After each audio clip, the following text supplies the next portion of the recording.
is watching. The Illuminati are planning to take over the world. The space aliens have arrived. Grab your hats. This is tinfoil hat time.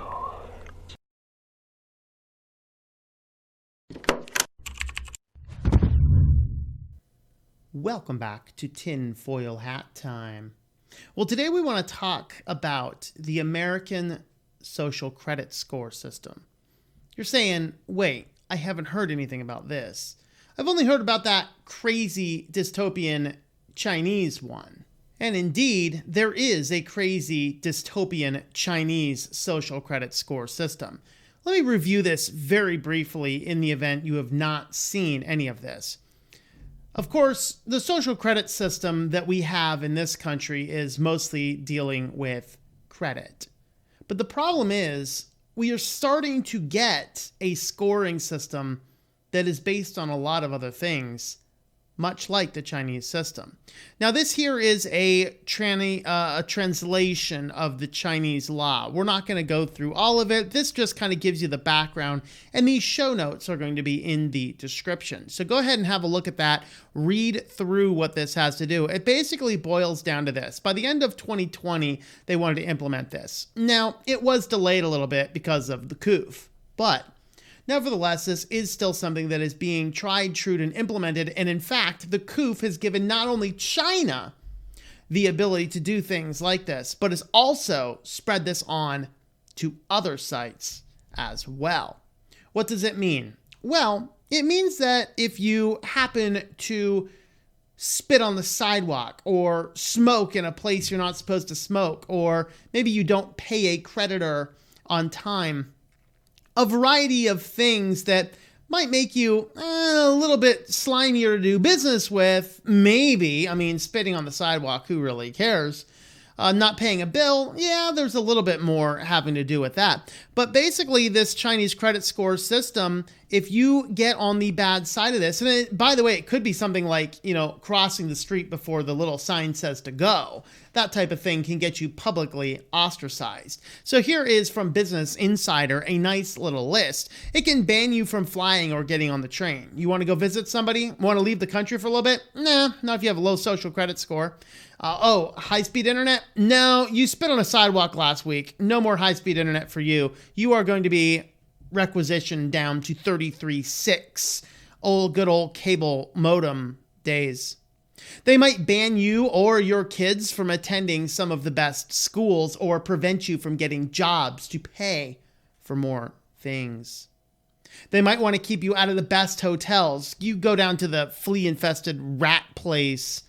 Save the good hotels for the people who do not spit on the sidewalks. Of course, you can lose your dog, however you feel about that. And the other one, in some places, you can be walking down the street and a Bluetooth beacon detects that you're there, and it will display your picture on the sign and declare that you are nearby for anybody and everybody to ostracize you. This is the type of thing that the Chinese social credit score system has been doing. Now, some people are saying that, well, I don't know, this may or may not be a bad thing. It's kind of really a bad thing to ask the people who are being oppressed if they think their oppressors are bad. Just letting you know, guys. You don't want to be trying to tell your oppressors through the research articles that, I don't really mind. I don't mind this at all. No. And the fact of the matter is, though, is that there actually are some research papers looking into this. What is the public opinion? One of the things that they had mentioned in this public opinion, if we head on down and read through the conclusions, we actually find that many citizens are even unaware of many of the negative consequences of the Chinese social credit score system. And that when more negative consequences come, only then might people rise up and do something different. Very intriguing indeed. The fact of the matter is that this type of Chinese social credit score system is a problematic thing. And you might say, well, who cares? We don't have this here. We have to understand the difference. And one of the things that this research article goes into is what's the difference between a company-based system and a government based system. Now, over in China, of course, there is a lot more favorable view toward the government, if not for fear, than for the fact that that is how they are raised. Companies, not quite as much. Well, here in the United States, the government is prevented from doing a lot of these types of things. However, there are backdoor deals between governments and big business, including Amazon, including Google, including Microsoft.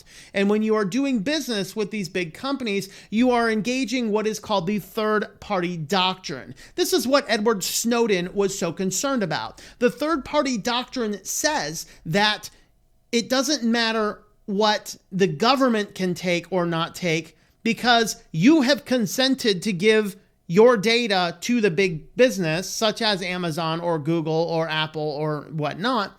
And then the government doesn't need your permission because it is now controlled and owned on their servers. So all of these devices that we are getting are putting data on their individual servers. And that is the third-party doctrine boiled down to a minimum. Now, what does this mean? What does this look like? Well, the fact of the matter is, here in America, we are handing this data over willingly. I want to stop right here and summarize 2 books, and you will have probably at least be familiar with at least one of these 2 books. The 2 books are 1984 and Brave New World. The reason we want to summarize these 2 books now is because in these 2 books, we see 2 dystopian worlds. Obviously, 1984 is a way more popular book. In this book, in 1984, the world is a very dystopian, oppressive world. They have boiled everybody down into what they can and cannot do, and there is a telescreen that, quoted by Orwell in that book, it may be watching you at any given time, and the fear that it may be watching you at any given time is enough to keep you in line whether they are watching you or not. Now, what we have right now is not from a government top-down system, but we have devices that can be perpetual listening. And the difference is that our devices now, unlike in Orwell's day, are always watching and listening. And then they deploy the AI to it, and then it flags anything and everything that could be looked at. The difference is, though, is that this is from a company, not from a government. We, however, in the West are closer to Brave New World. You may or may not have read it or know a lot about it. In all reality, from a literary standpoint, Brave New World is significantly inferior compared to 1984. But we're not here to talk about the literary effect. We are looking at the dystopian future. In Brave New World, the whole world is suppressed and oppressed, but it is because of their own choosing, their own lust for pleasure, their own lust for desire, their own lust for convenience. That is the closest to where we are. However, in the current decade, and what we're 1.5 years into it now, 2021, in this current decade, we are moving and progressing towards a hybrid of the two. 1984 meets Brave New World. We are handing our data wholesale to any and every big company who makes anything slightly more convenient. Sure, get our new smart system. You can get pretty graphs of how many steps you've taken and exactly where those steps have been. Thank you for storing it all on our company servers where we own it and can access it for a variety of different things. And yes, I'm aware they have a privacy policy. But is that privacy policy really useful? Now, if you want to understand these 2 books, there is a 3rd book I'd recommend you read, and that is by Neil Postman, and it is called Amusing Ourselves to Death. In that book, he outlines and identifies why we are closer to Brave New World than 1984. Nevertheless, we are becoming more and more like 1984. That is where we are at. Okay? Because we are giving this data up to individual groups. So I'm going to spend some time here demonstrating why and what we are doing to give this data on to people. First, let's have a look at life insurance companies. Life insurance companies, thanks to a new law, particularly in New York, can now comb through your social media to determine your premiums. This means that if you post your drunken party stories to social media and anybody happens to have those things public and they can identify you, you can actually have changes to your insurance premiums based upon the things that you do. Oh, you find yourself jet skiing or climbing mountains for a hobby? That's high-risk behavior. I think we will jack up your premium because you have decided to post such things on your social media. And what they are able to do is look at a variety of different social media posts in order to utilize these external sources.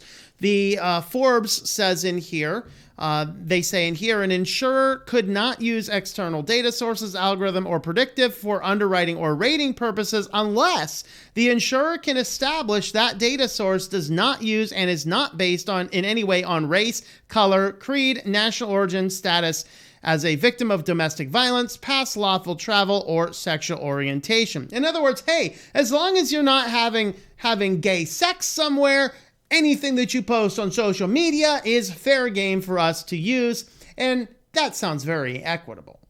But what they're doing is producing profiles, and they're buying and selling these profiles within their companies and their competitors so that they can choose what and whom to insure and for how much. But they're starting to collect and harvest and data. And the fact of the matter is there are thousands of data analytics companies that are collecting, storing, packaging, reselling your data all over the place. Of course, one of these is System 1, a horrible company. In fact, the worst privacy policy I've ever seen. This is the company that bought WaterFox. In their privacy policy, it specifically says we will buy data from any third party to supplement the profile we have on you and utilize this profile to serve ads to you. That is the company that bought WaterFox, which is why WaterFox is now a highly compromised web browser. We should stop using it as soon as we possibly can. This does raise a few other questions with some other projects. We will save those for another time. But there is another one that I would like to look at, and this is called Patron Scan. So Patron Scan is used in clubs, bars, and a few other places, and they are becoming bigger and bigger and bigger with greater customer acquisition. What the idea is here is instead of having a bouncer do the simple thing like check your ID, look at it, make sure it's real, and yes, you can come on into the club. Instead, they just come by and just swipe your ID right into the little Patron Scan device that you can see on your screen here, which measures thousands and thousands of different data points. Now, in all technicality, they actually do get around the laws. In fact, there is a law on the book, which is called the Confidentiality of Driver's License Information, which is 1798.90.1. This limits what a company can do with data scanned off of a driver's license. Patron Scan is in technical compliance with the law. They claim that their system deletes data scraped off of your ID within hours of the scan. That is what they tell the marketing. This is in fact what their marketing says from their website, and I quote, "Spot trouble from 50,000+ individuals known for assaults, chargebacks, drugs, and property damage. Reduce nightlife incidences by as much as 97% by spotting trouble before it becomes a problem. Receive alerts when troublemakers can scan their IDs detailing on why they have been flagged." End quote. So technically, Patron Scan is in full compliance with the law because their system deletes the stuff it got from your particular ID, but it's going to take the ID and supplement it with all sorts of stuff that they buy in all over the places everywhere else. And then based on what you scan your ID, it will flag you as you can attend or you cannot attend anything going on in this particular location. So they scrape the idea together, they throw that idea out, they give you a go, no-go for entering. However, they still are able to keep a profile based on you because everything else has nothing to do with that compliance law in the driver's license system. So they can basically produce their own personal private database of any and every individual with anything that they can and just line up your driver's license to that profile and then delete the information from the driver's license, which no longer matters because now they have a match to your profile. This is the type of thing that we are talking about. Now, you say, well, I don't really go to clubs and bars. I don't really care. And I'm in that boat. I don't attend any of those types of things. But, I don't attend Ubers either. But Uber, this is about 2 years ago now, Uber will start banning passengers with low ratings. So if the drivers can now rate the passengers and, if they get on with some political party hat or something that they don't like and the driver's is 1, 1, 1, 1, especially going to a big city and everybody's, of one particular political orientation, you can literally get banned from Uber simply by wearing political affiliations that people disagree with. And that, kind sir, kind ma'am, is dystopian. Yes, it is dystopian. So their new policy will allow anybody with certain ratings. So they say here, internal charts from 2014 published by Business Insider showed that drivers with ratings of 4.6 or below were at risk for getting booted off. That was drivers. Sure, we understand that. But what about the customers? Sure, and I grant you there's going to be some customers that, you might want booted off. But the question is a simple rating system enough? Maybe we need to get the police involved and have some type of criminal suit going on. No, that's not necessarily the case. This guy was wearing a shirt from a political affiliation. Push the button and rate him at 1 and call him whatever I want to call him. And when enough drivers from the city politically aligned to the opposing viewpoints in any given location flag the guy, he can now no longer utilize your services. So Fast Company put together a report a little while back.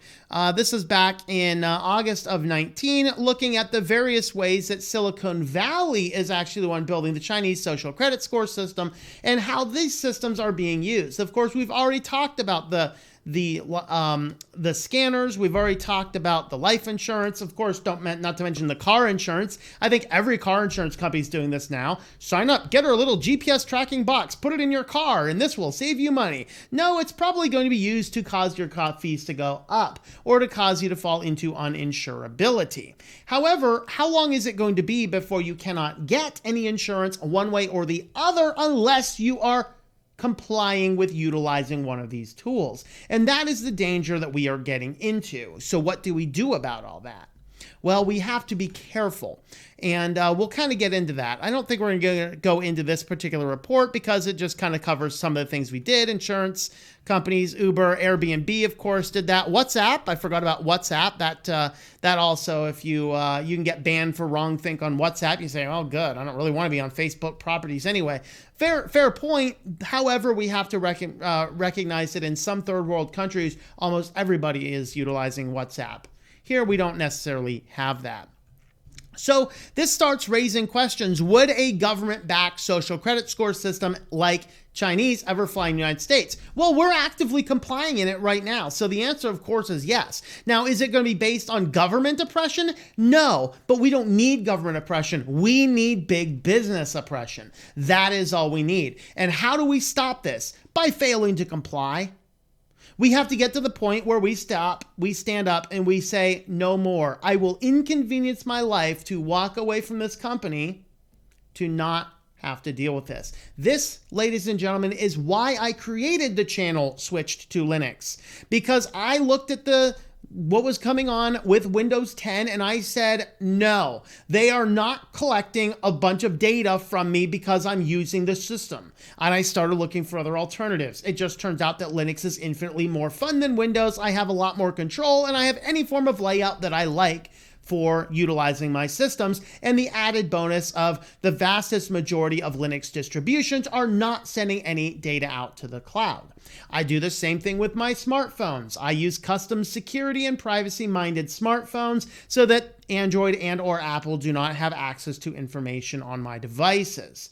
We also do this with smartwatches and health trackers. I do wear this Garmin here, which is not and has never been connected to any cloud services. I bought this one because after evaluating probably several dozen smartwatches, this is the only one that has the type of information I want on it that I can pull off without ever tying this to an app. So these are things that you want to do. Is it a little bit more inconvenient? Oh, of course, I won't have pretty little charts to look at, but that's okay. I don't need pretty little charts. Now, as we started looking into this a little bit further, I did find this one. I was looking for this one because I know some companies started to do this. I rent this place right here. And one of the things that they started wanting to do is utilizing this new online renters portal. I'm like, no, you can pick your favorite finger on this one. I'm not participating.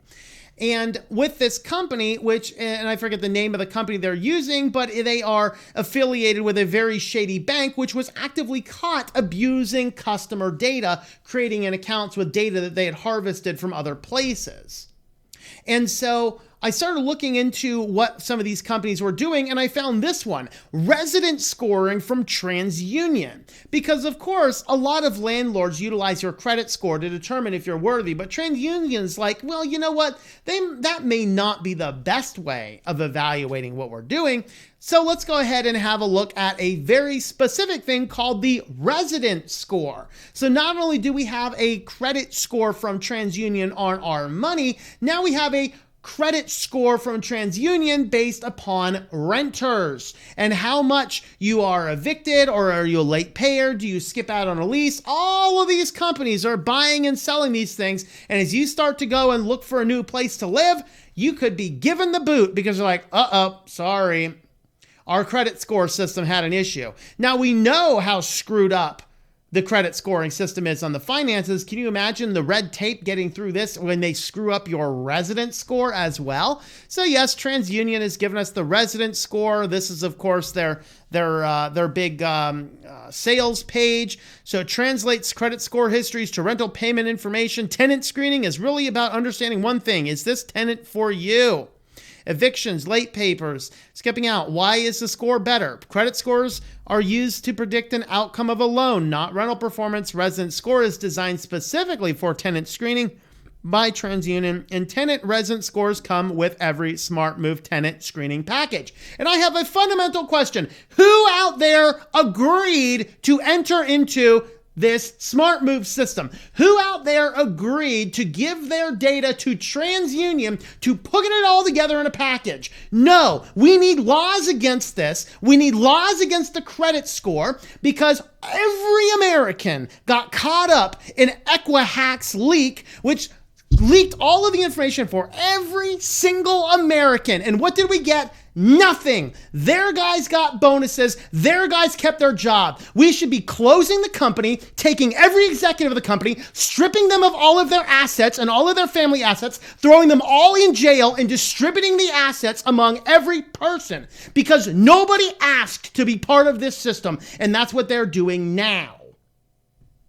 But it's getting worse. COVID-19. Is this a case for social credit scoring systems? We know we got the coof out here, guys. This is the most dangerous disease in the history of the world. It's so dangerous, you have to get tested to know if you even have it. 99.994% survival rate of the general population. And you can control that by losing some weight. You lose weight, you have a better outcome. The only population that are seriously impacted by COVID are the population that have already passed the average American lifespan. Look it up. That's not a conspiracy theory. That's Centers for Disease Control data. But they're utilizing that as a means to produce a social credit scoring system for us. Have you taken the vaccine? Have you social distanced? Do you have your little app today? And so this article is going through all this. They're looking at, can you come in or not come into a store? Of course, China's already doing this. There are apps that everybody is required to have in China on your device It will show the latest test result, when that was, were you vaccinated. Basically, it gives you a green, yellow, and red. And if you don't have that green button, you are not participating in social events. This thing is being pushed out in Ireland, as Dave Cullen at Computing Forever has mentioned. And this is the type of thing that is being hypothesized, theorized, and even suggested by people in the new possible administration that is rolling in. You get Buttigieg, is that his name? Whatever he is, over there advocating for this exact system. Begs some fun questions, doesn't it? Our point is this: what can we do? Well, in some cases, we're a little bit beyond that. We are already tumbling down the cliff, and if we happen to be in the middle of a snowfield, we are already building up a giant snowball that is spinning out of control down a hill, ready to collapse full-fledged into the brick wall at the bottom. There are still some simple steps you can do. Inconvenience yourself by stopping business with companies that are so adamant about collecting this data. That's what I did with a rental company. Nope, not doing it. Never logged in, never consented, never doing anything. Now, are they still sending some data out to these guys? Possibly. But the fact of the matter is, we're leaving these guys pretty soon, folks. We're leaving these guys pretty soon. We're not going to deal with it. We're going to find solutions that do not require this type of screening. Okay, utilize operating systems for everything that you can. Now, I realize not everybody can make a full switch to Linux, but you should be switching to Linux for everything that you can. It means your private browsing, your entertainment, all of these basic things that we do on computers to entertain ourselves, to pass our time, every one of them is perfectly capable to do on Linux. The only question is, can you use Linux for your work? Some of you, the answer is no. You really can't use Linux exclusively for your work. So you're going to need to keep a Windows system laying around. You can accomplish this with something like an icy dock. Just pop the hard drives in and out based on which operating system you need to run. You can do it with external USB drives. You can do it with a variety of other different methods. But I implore you, stop feeding the system. You go into a restaurant or a club or something and you want to get in there and they're like, please scan our patron scan system. Tell them, no, I'm not scanning the patron scan system. If you'd like me to not come here, then don't come here. And learn to have walk away power. If you've ever gone through any training in getting a better deal in negotiations, you know that as soon as you give up your choice, you have lost the negotiation. You've got to stand up and walk out. Stand up and walk out. And, oh, but we were planning to have fun with our friends. You need to convince your friends the stupidity of sliding their ID through patron scan system. Utilize platforms. Go to businesses, patronize businesses who are not involved in these types of systems. Because the American social credit score system is coming. And there will be a point in time you have nothing else that you can do.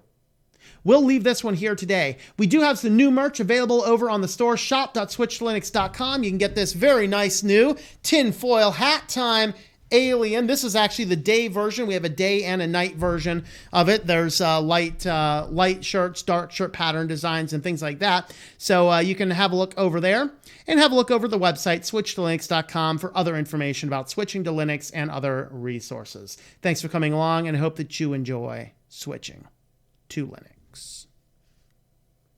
Thank you for watching this video from Switched to Linux. This channel would not be possible without the backing of the program supporters scrolling on the screen now. You can be a supporter at Patreon at patreon.com/TOMM or at thinklifemedia.com. I also want to thank the open source community who creates such excellent software that makes producing this show possible. Please remember to support your software communities. Thank you, and I hope that you enjoy switching to Linux.